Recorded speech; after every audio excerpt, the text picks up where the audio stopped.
We are speaking with my totally amazing, totally fantastic afternoon co-op, Abby, and she's going to be talking today about cataracts. Alright, so cataracts. So what exactly is a cataract? So we have a lens in our eye, and when this lens gets cloudy, it is known as a cataract. Just a couple facts about it. Usually cataracts are age-related, and then more than half of Americans by age 80 have either had a cataract or have had cataract surgery, so it is very common.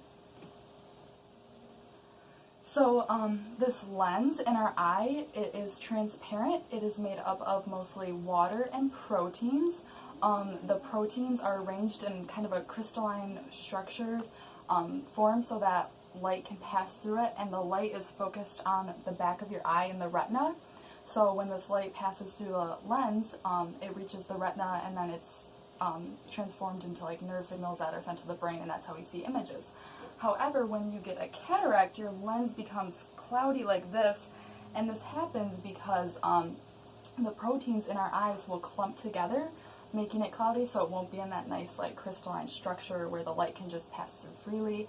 And then when it's passing through a clouded lens, the light gets scattered, so it will not reach the retina directly.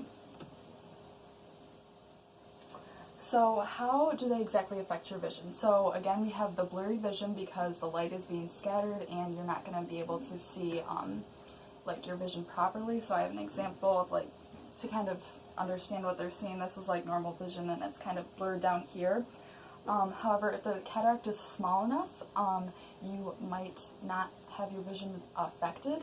And then cataracts do tend to grow with time, so it's important to keep an eye out for those and get yearly checkups and stuff just to make sure that it's not growing to the point where you need to have it removed. Another way that it could affect your vision is the lens may become tinted like brownish or yellowish, so that wouldn't necessarily affect how you're seeing, like the sharpness of your vision, but it could have a tint to your vision.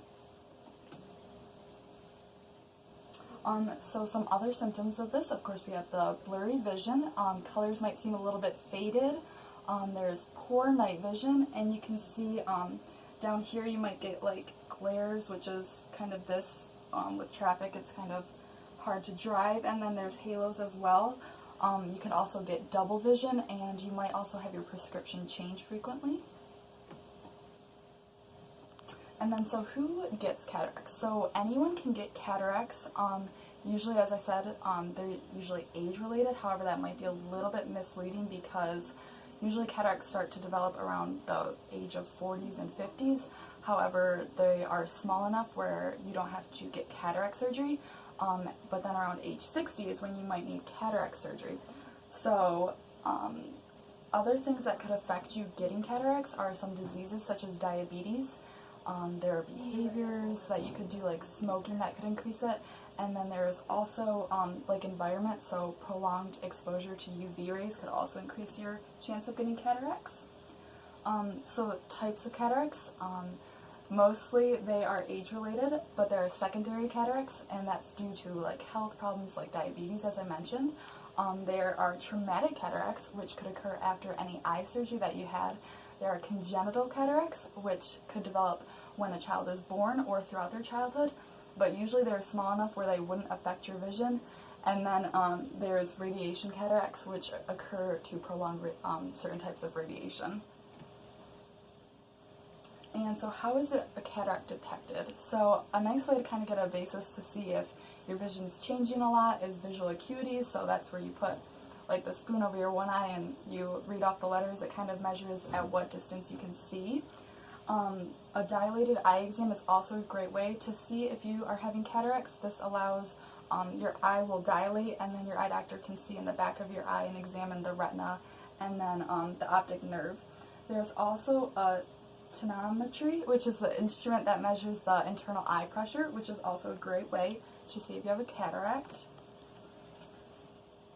And then, so some treatment of cataracts, usually if they're small enough, just keep getting like updated glasses, prescriptions, make sure you come into the eye doctor regularly.